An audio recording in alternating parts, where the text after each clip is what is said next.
ఇందాక మినిస్టర్ గారు ఒక మాట అన్నారు, స్కూల్స్ అన్నిట్లో టాయిలెట్స్ పెట్టడమే కాదు, టాయిలెట్స్ మెయింటెనెన్స్ కూడా మేము చాలా ఫోకస్డ్గా దాని మీద దృష్టి పెట్టి అది చాలా ఇంపార్టెంట్ ఫ్యాక్టర్గా మేము ట్రీట్ చేస్తున్నామని చెప్పారు. ఇక్కడున్న అమ్మాయిలు ఎవరైనా ఒక అమ్మాయిలే కావాలి నాకు ఎస్పెషల్గా, బికాజ్ మీకు టాయిలెట్స్ అనేది చాలా ఇంపార్టెంట్ మనకి. బికాజ్ మనకి యాజ్ విమెన్, నేను కూడా, మనకి మంత్లీ పీరియడ్స్ ఉంటాయి, మనకి ప్రాబ్లమ్స్ ఉంటాయి, మనకి రెగ్యులర్గా స్కూల్కి రావాలి అంటే కంపల్సరీగా వాష్రూమ్స్ మంచిగా ఉండాలి.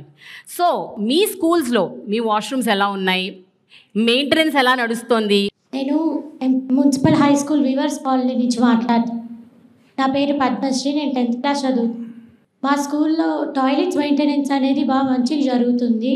ముందైతే పేరెంట్స్ ఎస్పెషల్లీ పీరియడ్స్ టైంలో స్కూల్కి పంపించాలంటే చాలా భయపడేవాళ్ళు, మెయింటెనెన్స్ ఎలా ఉండిద్దని. కానీ ఇలా మెయింటెనెన్స్ చేశాక బాగా కంఫర్టబుల్గా ఫీల్ అవుతున్నాం స్కూల్కి వచ్చాక. సో ఈ మెయింటెనెన్స్ ఇవంతా చేపించినందుకు చాలా థ్యాంక్ యూ సార్. పాప చెప్పింది కదా, స్వేచ్ఛ ప్రోగ్రామ్ ఉంది మనకి, అందులో శానిటరీ నాప్కిన్స్ కూడా ఇస్తాం. ఓకే, శానిటరీ 4 మెంబర్స్ మెయింటెనెన్స్ చేసే వాళ్ళు ఉన్నారు టాయిలెట్స్. ఓకే, సో వాళ్ళు రెగ్యులర్గా ఉంటారు?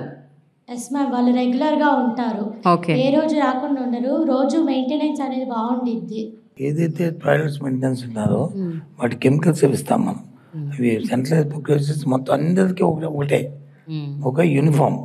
ఓకే, అంతేగాని ఏదో వాటర్తో వచ్చి వాళ్ళకి అడిగేస్తూ లేకపోతే ఏం చేసే కాదు, కెమికల్ క్లీనింగ్ చేస్తుంటాం అన్నీ మొత్తం ఆల్ టాయిలెట్స్.